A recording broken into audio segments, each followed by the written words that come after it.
Vasco D gamma ने पुर्तगाल में 60 गुने दाम पर बेची थी काली मिर्च।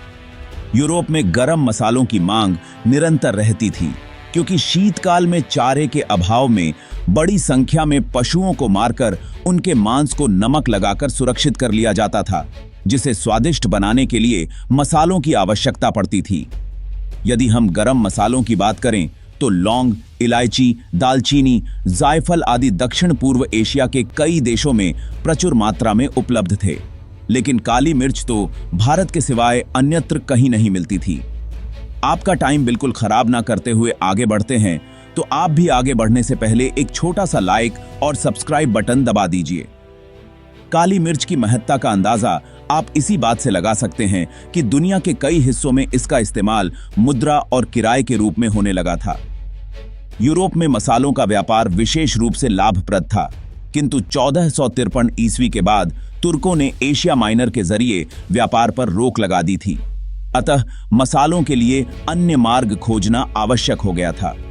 ऐसे में पुर्तगाल के राजा मैनुएल प्रथम के आदेश पर वास्को डी गामा ने 8 जुलाई 1497 को 4 छोटे जहाजों के साथ अपनी यात्रा शुरू की। इनमें से साओ गैब्रियल नाम के जहाज का कमांडर खुद वास्को डी गामा था, जबकि साओ राफाएल नामक जहाज का कमांडर उसका भाई पाओलो था। वास्को डी गामा की इस टीम में कुल 171 लोग थे, जिनमें से कई माहिर जहाजी थे। इन जहाजों पर 3 साल तक का राशन भी मौजूद था। तकरीबन 11 माह की लंबी समुद्री यात्रा के बाद 20 मई 1498 को पुर्तगाली commander Vasco D gamma Gujarati पथ प्रदर्शक अब्दुल मनीक की मदद से भारत के दक्षिणी पश्चिमी समुद्र तट पर स्थित कालीकट बंदरगाह पहुंचा। वास्को डी गामा ने कालीकट में उतरकर वहां के राजा यानी जामोरिन को चीनी का एक बक्सा, 2 तेल के पीपे, 2 पीपे शहद के, 1 थान कपड़े का, 6 टोपियां और मूंगे की 4 मालाएं पेश की।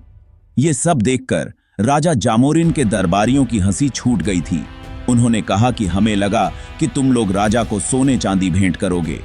इसके बावजूद राजा जामोरिन ने पुर्तगालियों का स्वागत किया और उन्हें काली मिर्च एवं अन्य जड़ी बूटियां ले जाने की आज्ञा प्रदान की। अभी तक आप चैनल को सब्सक्राइब कर ही लिए होंगे, अगर नहीं किए हैं तो प्लीज अभी कर लीजिए। भारत से वापस लौटते समय वास्को डी गामा अपने जहाज में काली मिर्च भरकर ले गया और सारे अभियान के व्यय से 60 गुना अधिक मूल्य पर बेचा। इस व्यापार के बाद वास्को डी गामा पुर्तगालियों की नजर में हीरो बन चुका था। वैसे वास्को डी गामा ने भारत से काली मिर्च ले जाने की शुरुआत तो कर दी, लेकिन 16वीं सदी में पुर्तगालियों ने इस देश को हरी मिर्च भी दे दी। जिन दिनों वास्को डी गामा कालीकट से काली मिर्च लेकर पुर्तगाल पहुंचा था, उस वक्त काली मिर्च पूरे यूरोप में सोने के भाव बिकती थी। प्राचीन रोम के लेखक प्लिनी द एल्डर की किताबों में इस बात का उल्लेख है कि काफी लंबे समय तक भारत से काली मिर्च खरीदते रहने के कारण रोम का स्वर्ण भंडार भी लगभग समाप्त हो चला था। दक्षिण भारत के तटीय इलाकों से प्राप्त रोमन स्वर्ण मुद्राओं के जखीरे इस बात के गवाह हैं।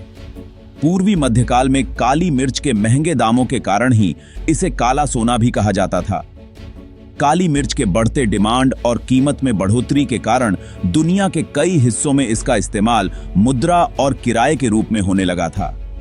यही वजह है कि काली मिर्च को कभी-कभी मसालों का राजा भी कहा जाता है। ब्रिटेनिका में इस बात का जिक्र किया गया है कि जर्मन मसाला व्यापारियों से व्यापार करने से पूर्व बतौर शर्त किंग ऑफ इंग्लैंड एथेलरेड द्वितीय ने 10 पाउंड काली मिर्च की डिमांड की थी। इस बात में कतई संदेह नहीं है कि काली मिर्च के रूप में दुनिया को मिला सबसे नायाब मसाला भारत की देन है। तकरीबन 4000 वर्ष पुराने तमिल साहित्य के अतिरिक्त संस्कृत साहित्य में काली मिर्च का वर्णन मिलता है। प्राचीन आयुर्वेदिक ग्रंथ चरक संहिता में काली मिर्च को मरीचम कहा गया है। वहीं सुश्रुत संहिता में इसे वेल्लज कहकर अत्यंत गुणकारी बताया गया है। काली मिर्च का जनक दक्षिण भारत ही है। मालाबार के तटीय क्षेत्रों के साथ साथ कोंकण से लेकर दक्षिण में त्रावणकोर कोचीन तक काली मिर्च की खेती प्रत्येक घर में होती है। केरल में सबसे ज्यादा विदेशी व्यापार काली मिर्च का ही होता है और इससे बड़े पैमाने पर विदेशी मुद्रा कमाई जाती है। इसके अतिरिक्त मैसूर, कुर्ग, महाराष्ट्र तथा असम के सिलहट और खासी के पहाड़ी इलाकों में भी काली मिर्च की खेती बड़े पैमाने पर होती है।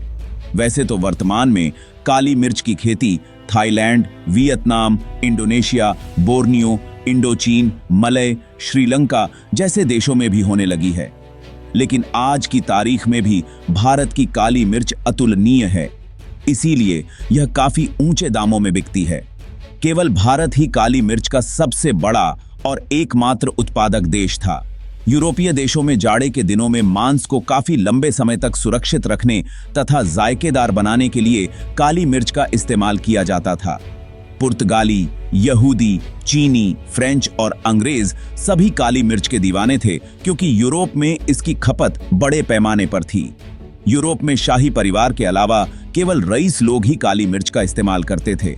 यूरोप में काली मिर्च सोने के भाव बिकती थी। मौसमी फल और सब्जियों के मूल स्वाद को बरकरार रखने के लिए नमक और काली मिर्च का इस्तेमाल होने लगा। फ्रांस के राजा लुई 14वें ने हुक्म दिया था कि उसकी रसोई में काली मिर्च के अलावा कोई भी दूसरा मसाला इस्तेमाल न किया जाए। पुर्तगाली सभ्यताओं में इस बात का उल्लेख मिलता है कि 2500 ईसा पूर्व मिस्र में लोगों को दफनाए जाने के दौरान उनकी कब्रों में काली मिर्च भी रखी जाती थी।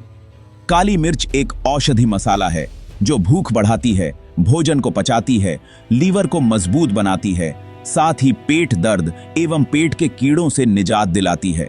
यह कफ और सर्दी में आराम पहुंचाती है, शरीर को तंदुरुस्त भी रखती है। काली मिर्च का उपयोग न केवल भोजन में स्वाद बढ़ाने के लिए किया जाता था, बल्कि यह व्यापार का एक महत्वपूर्ण हिस्सा भी थी। इसके कारण कई देशों के बीच व्यापारिक मार्ग स्थापित हुए और सांस्कृतिक आदान प्रदान हुआ। काली मिर्च की खेती मुख्य रूप से उष्णकटिबंधीय क्षेत्रों में की जाती है। भारत, विशेष रूप से केरल राज्य, काली मिर्च के प्रमुख उत्पादकों में से एक है। इसके पौधे को अच्छी धूप और नम मिट्टी की आवश्यकता होती है। काली मिर्च के उत्पादन में कई चरण होते हैं, जैसे कि पौधारोपण, सिंचाई, कटाई और सुखाना। आयुर्वेद में इसे विभिन्न बीमारियों के इलाज के लिए उपयोग किया जाता है।